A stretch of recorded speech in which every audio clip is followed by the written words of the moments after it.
Assalamualaikum warahmatullahi wabarakatuh. Berjumpa lagi dengan kami di channel Sajadah Kiai. Kali ini kami akan membahas Karomah Syekh Muhammad Arsyad Al-Banjari, ikan yang hidup di dalam buah. Syekh Muhammad Arsyad Al-Banjari atau Syekh Muhammad Arisat adalah ulama fikih mazhab Syafi'i yang berasal dari kota Martapura di Tanah Banjar, Kesultanan Banjar, Kalimantan Selatan. Ia lahir di Lokgabang, tanggal 17 Maret tahun 1710, meninggal di dalam pagar, tanggal 3 Oktober tahun 1812 pada umur 102 tahun. Ia hidup pada masa tahun-tahun 1122 sampai tahun 1227 Hijriah. Semasa hidup, ia mendapat julukan Anumerta Datu Kelampaian dan menulis kitab Sabilal Muhtadin yang banyak menjadi rujukan bagi banyak pemeluk agama Islam di Asia Tenggara. Ketika kecil, Syekh Muhammad Arsyad Al-Banjari telah menunjukkan kepandaiannya, begitu juga akhlak dan budi pekertinya yang baik dan sangat menyukai keindahan. Di antara kepandaiannya adalah pada seni melukis dan seni tulis.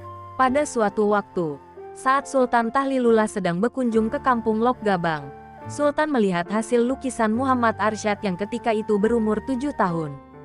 Terkesan lukisan dan kepandaian yang dimilikinya, maka Sultan meminta pada orang tua agar Muhammad Arsyad sebaiknya tinggal di istana untuk belajar bersama dengan anak-anak dan cucu Sultan. Di istana, ia tumbuh menjadi anak yang baik, berakhlak mulia, ramah, penurut, dan hormat kepada yang lebih tua. Seluruh penghuni istana menyayanginya dengan kasih sayang, termasuk Sultan. Sang Sultan sangat memperhatikan pendidikan Muhammad Arsyad, karena Sultan mengharapkan Muhammad Arsyad kelak menjadi pemimpin yang alim. Muhammad Arsyad belajar ke Tanah Suci. Muhammad Arsyad mendapat pendidikan penuh di istana sehingga usia mencapai 30 tahun. Hingga kemudian dinikahkan dengan seorang perempuan bernama Tuan Bajut.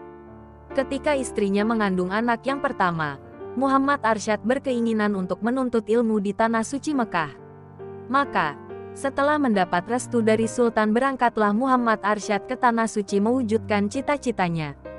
Di Tanah Suci, Muhammad Arsyad belajar kepada ulama terkemuka pada masa itu, seperti Syekh Athaillah bin Ahmad Al-Misri, Al-Faqih Syekh Muhammad bin Sulaiman Al-Kurdi, dan Al-Arif Billah Syekh Muhammad bin Abdul Karim Al-Saman Al-Hasani Al-Madani. Selain itu, guru-guru Muhammad Arsyad yang lain seperti Syekh Ahmad bin Abdul Munim Ad-Damanhuri, Syekh Muhammad Murtada bin Muhammad Az-Zabidi, Syekh Hasan bin Ahmad Al-Yamani, Syekh Salem bin Abdullah Al-Basri, Syekh Sidik bin Umar Khan, Syekh Abdullah bin Hijazi Asy-Syarqawi, Syekh Abdurrahman bin Abdul Aziz Al-Maghrabi, Syekh Abdurrahman bin Sulaiman Al-Ahdal, Syekh Abdurrahman bin Abdul Mubin Al-Fatani, Syekh Abdul Ghani bin Muhammad Hilal, Syekh Abis As-Sandi, Syekh Abdul Wahab Et-Tantawi, Syekh Abdullah Mirgani, Syekh Muhammad bin Ahmad Al-Jauhari, dan Syekh Muhammad Zain bin Faqih Jalaluddin Aceh. Semasa menuntut ilmu, Muhammad Arsyad juga menjalin persahabatan dengan Syekh Abdus Samad Al-Falimbani, Syekh Abdurrahman Misri Al-Jawi, dan Syekh Abdul Wahab Bugis, sehingga mereka dikenal sebagai 4 serangkai dari Tanah Jawi. Kepulangan Syekh Muhammad Arsyad. Setelah lebih dari 30 tahun menuntut ilmu, timbul hasratnya untuk kembali ke kampung halaman. Namun sebelum sampai di tanah kelahirannya, Syekh Muhammad Arsyad singgah di Jakarta dan menginap di rumah salah seorang temannya waktu belajar di Mekah. Bahkan, menurut kisahnya, Syekh Muhammad Arsyad Al-Banjari sempat memberikan petunjuk arah kiblat Masjid Jembatan 5 di Jakarta sebelum kembali ke Kalimantan. Pada bulan Ramadan 1186 H, bertepatan dengan tahun 1772 M, Syekh Muhammad Arsyad tiba di kampung halamannya di Martapura, pusat kerajaan Banjar masa itu. Raja Banjar, Sultan Tahmidullah II, menyambut kedatangannya dengan upacara adat kebesaran. Sultan Tahlilullah telah wafat dan digantikan kemudian oleh Sultan Tahmidullah II bin Sultan Tamjidullah I, yaitu cucu Sultan Tahlilullah. Segenap rakyat mengeluh-elukan Syekh Muhammad Arsyad sebagai seorang ulama matahari agama yang cahayanya diharapkan menyinari seluruh kerajaan Banjar.